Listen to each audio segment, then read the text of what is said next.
আসসালামু আলাইকুম। রোকেয়া কুকস থেকে রোকেয়া বলছি। আজ টমেটো আলু দিয়ে তোমার ঘরে খাট্টা পাকারি দেখাম। এই তো প্রেশার কুকারে সব কিছু আলু, টমেটো, কাঁচামরিচ, রসুন থেঁতা করে দিলাম, দিয়ে হলুদ দিলাম, লবণ দিলাম, দিয়ে এক বাটি পানি দিলাম, দিয়ে এটা সিদ্ধ হতে যেটুকু সময় লাগে 5-6টা সিটি দিয়ে নেব। তারপরে এই যে ডাল ঘুটনি দিয়ে ইচ্ছা মতো ঘোটা হয়েছে। এখন ঘোটা হয়ে গেলে ফিনিশ হয়ে গেলে তারপরে আমি এটা এখন তেলানি দেবো। ধনিয়ার পাতা দিবে লাগছি উপর দিয়ে একটা বলক তুলিয়ে তারপরে নেব। তারপরে কড়াইখান মুই চুলে দিসম বাহে।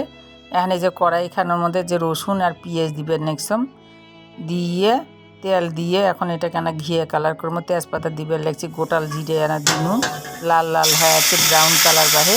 এই যে সবগুলো প্রেশার কুকারের থেকে ঢালি দিনু। এই তো মোর হয়ে গেল টমেটো আর নতুন আলুর খাট্টা।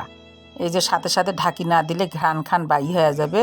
তেলানি দেওয়ার সাথে সাথেই ঢাকি দেওয়ার নাকি ঘ্রাণ খান যাতে না বাই হয়ে যায়। তারপরে কিছুক্ষণ ঢাকি ধুয়ে বাই উদাম করা লাগে যে বাটি ঢালিয়ে তোমার ঘরের কাছে দেখাবার লাগছে নাড়ি চাড়িয়ে।